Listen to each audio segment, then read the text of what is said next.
So we are discussing this illustration. In that we have completed discussing what will be the dividend, what will be the price per share if the dividend payout ratio is 25 percentage. So we have taken this as a D0. D0 we have calculated. How we have calculated? Basically, we will have a recap. Say net profit 30 lakhs less preference dividend. Then we will get the earnings available to equity shareholder is 18 lakhs. From this 18 lakhs, 25 percentage is declared as a dividend. So we will get the 18 lakh into 25 percentage. So dividend declared is 4.5 lakhs. Okay. And number of shareholders are 3 lakhs. Equity shareholders are 3 lakhs. So 4.5 lakh divided by 3 lakhs. We are getting per share dividend is 1.5. So since here annual report is given, so we can assume it as a past year data also, because annual report will be prepared at the end of the year only. So you can assume it as D0 also. Okay, on that assumption we have used this formula D0, because since annual report is there, so this dividend will be of the previous year, you can assume like that. One more assumption we will do, and do it by another method also, that we will do later on. First we will understand using this formula how to solve. Now next case is if dividend payout ratio is 50 percentage, what will be our price per share, that we will calculate now. So first DPR, dividend payout ratio 25 percentage we have assumed. Now second we will assume if the dividend payout ratio is 50 percentage, what will be the price per share. Dividend payout ratio 50 percentage. This is a second case, and each case you have to treat it as independent only. So tell, if the dividend payout ratio, what will be the dividend? If the dividend payout ratio is 50 percentage, what will be the dividend? All the data you are having with you. So if dividend payout ratio is 50 percentage, what should be the dividend amount? Total dividend. First we will calculate the total dividend. So what should be the total dividend? If the dividend payout ratio is 50 percentage, what should be the total dividend declared by the company?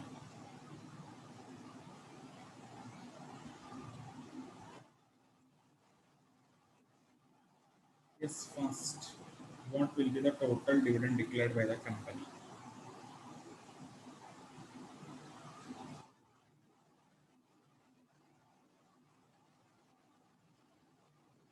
See, profit available to equity shareholder is 18 lakhs. This is a basic working. This will not change. So 18 lakhs is the profit available. Out of that, you are declaring 50 percentage. So rupees 18 lakhs into 50 percentage. So what will be the dividend declared? 9 lakh rupees. No? 9 lakhs. So dividend per share will be how much? Dividend per share rupees 9 lakhs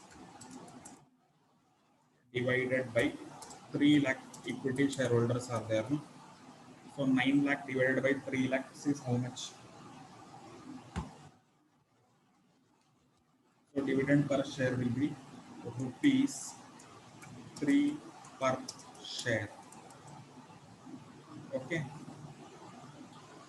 Now growth rate is not given in this question. So we will have to find the growth rate by using the formula. Growth rate formula is B into R. So B is what? Retention ratio. What will be the retention ratio in this case? What should be the retention ratio in this case? If your payout ratio is 50%, retention ratio will be 50%. No? 100 minus 50. It will be 50 percentage. Or you can say 0.5. Okay, R is, say, R will remain same only. R is a 20 percentage. R is your rate of return. Rate of return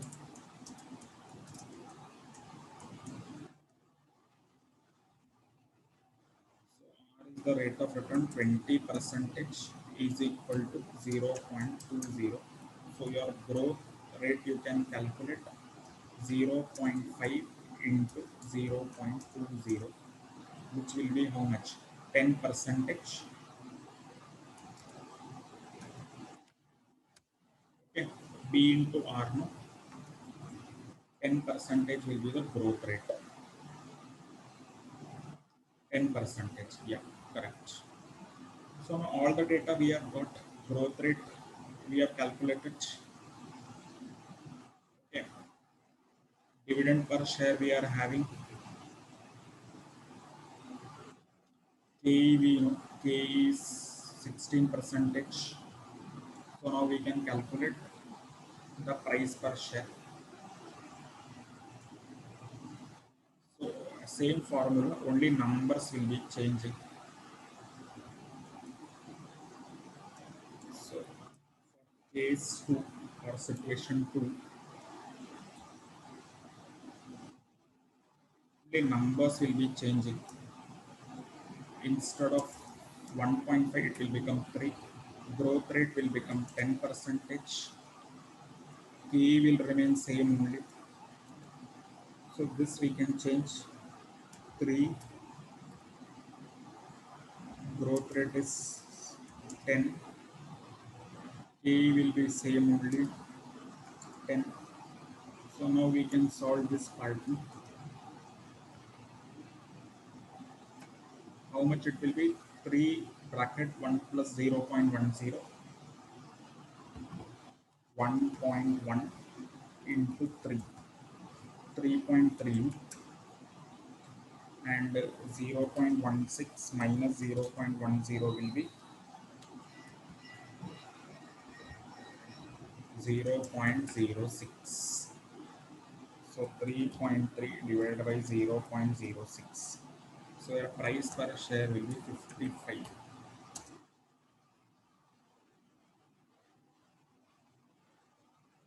Correct. Price per share will be 55.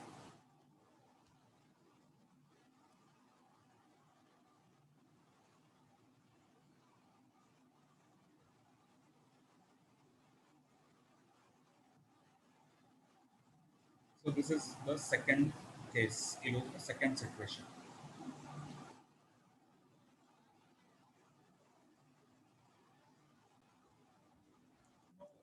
One more situation is left out, in that we will have to assume that company is declaring 100% of the profit as dividend to the shareholders.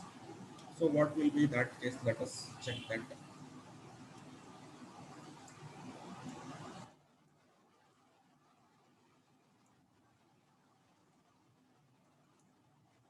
So third situation will be dividend payout ratio is 100%.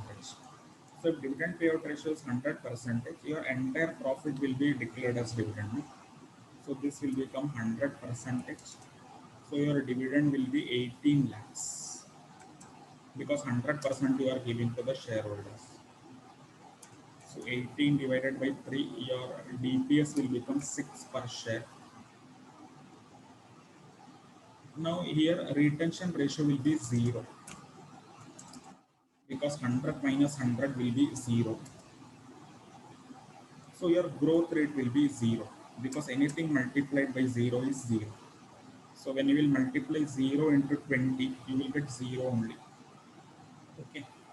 So here your, when you are declaring 100% as a dividend, you are not getting the growth rate, because B into R, B will become 0, because a retention ratio is the difference between the 100 minus the dividend payout ratio. When you are declaring dividend 100%, you are not retaining anything, no, in the company. So by applying logic also, it will be 0 only.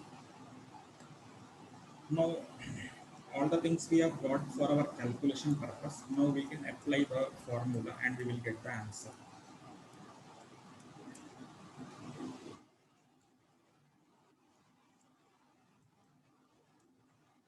So if dividend payout ratio is 100 percentage,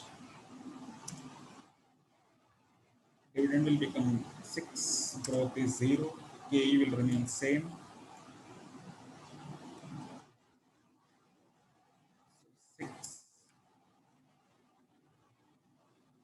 growth is not there, so it will be 0 only.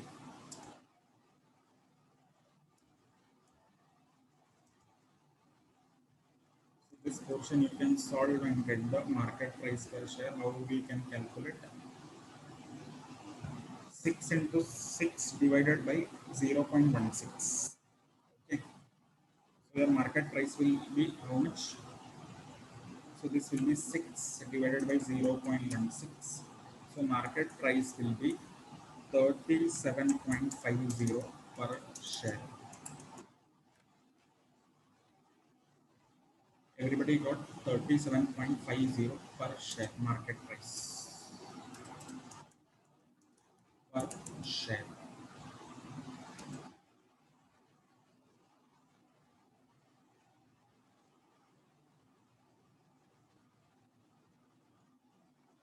Clear?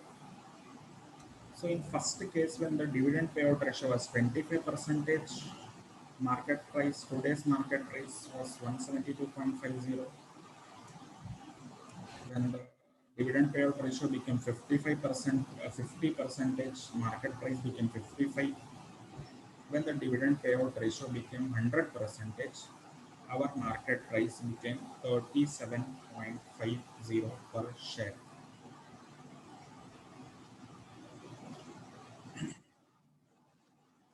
This much understood, everybody?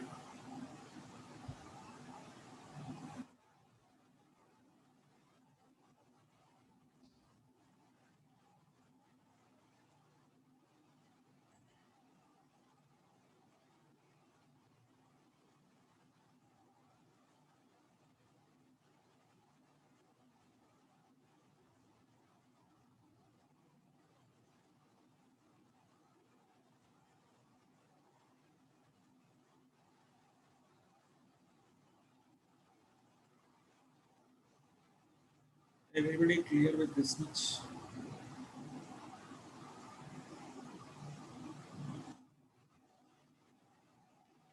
Anything you can observe in this calculation? Dividend prices, market price for share is falling in three situations. When the dividend payout ratio was 25 percentage, our market price was the highest. Okay, we 172.50. But as the dividend payout ratio went on increasing, our market price went on falling.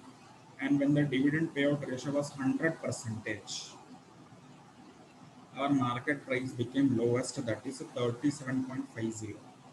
Why this is happening? Is there any theory or concept behind this? So three different analysis we have done. When the dividend payout ratio was a low 25 percentage, our market price was high 172.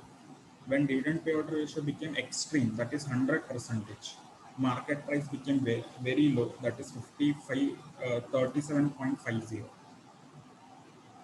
For your understanding, I'm telling, if the dividend payout ratio would have been 0 percentage, market price would have been highest. That you can calculate later on by taking dividend payout ratio 0 percentage and retention ratio as 100 percentage. If you will do, you will get the market price as the highest. Why this is happening? Or is there any theory or logic behind this?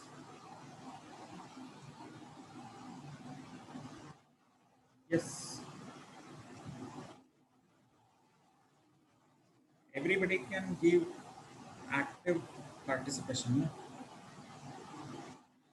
Why this market price per share is going on falling as the dividend payout ratio is increasing, market price is falling in this case?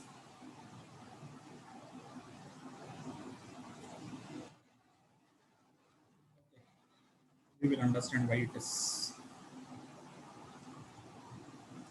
It is because of the relationship between the return on investment. Understand very properly.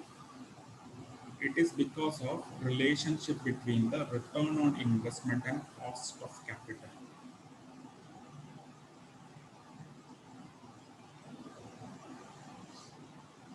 when the return on investment is more and cost of capital is less, Gordon model says that don't declare any dividend.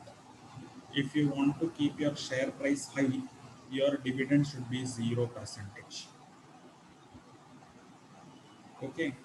If the return on investment earned by the company is more than the expected cost of capital, expected rate of return by the investor, which is cost of capital, then Gordon model says that if you will keep your dividend at payout ratio as 0%, your market price will be highest. If rate of return is less than the cost of capital, then you should declare 100% as the dividend to the investors. Then your market price will be highest. One more situation can arise. Both rate of investment and cost of capital are same. In that time, you declare or not declare dividend. There is no difference. Okay, at that situation, you can declare or not declare dividend. So very important. In this case, if you will assume here rate of return is more than the cost of capital. So as per the Gordon's model, the company should not have declared any dividend. Then it would have maintained its share price high. That's why as the percentage goes on increasing, dividend percentage goes on increasing, your market share price is falling. Why? Because investors are expecting only 16%, but the company is actually earning 20%. So it will be more beneficial for the investor if the company is keeping funds with themselves and investing it somewhere else rather than giving dividend. Because shareholders are expecting only 16%, but at present company is earning 20%. So rather than declaring to the shareholder, if you are investing and earning 20%, shareholders will be more happy. So more happy means more market price. So if you are declaring dividend, what will happen? Company's retention ratio will be less. So it will be having less funds for investment. Okay, so that will lead to some dissatisfaction.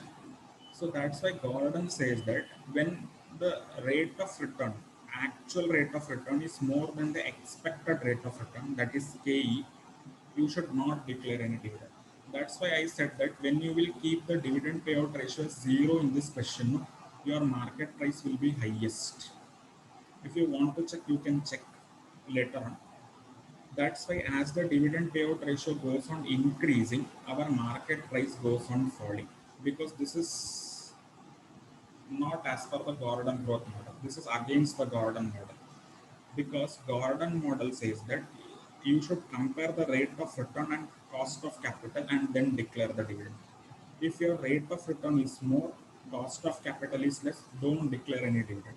Your market price will be highest. If your rate of return is less, cost of capital is more, declare 100% as dividend. Your market price will be highest. If both are same, then there is no difference if you will declare or not declare dividend. It is an indifference point, you can say. So these three relationships are very important, you should understand. When rate of return is more than the expected cost of capital, you should pay 0% as the dividend. If both are same, it is an indifference point. You may declare a dividend or not declare a dividend. And if the rate of return is less, company is actually earning less, but investors are expecting more. At that time, you should pay 100% dividend to make them happy. Okay, that's why Gordon says that in such situation, you should pay 100% as a dividend so that you can keep your market price at the highest. So this is the concept or relationship between the return on investment and the cost of capital. So that's why in this question, since rate of return was more and the cost of capital was less, as the dividend payout ratio goes on increasing, your market price goes on falling, because this is as against the Gordon model. No? Here in this case, ideally you should have not declared any dividend. Then you could have kept the share price at a highest level. Clear everybody this concept? So in the next class, we will take one more illustration on Gordon growth model under the different formula and different assumption. Okay, so everybody comfortable this much. For today, we will be stopping here only. Further, we will continue in the next class.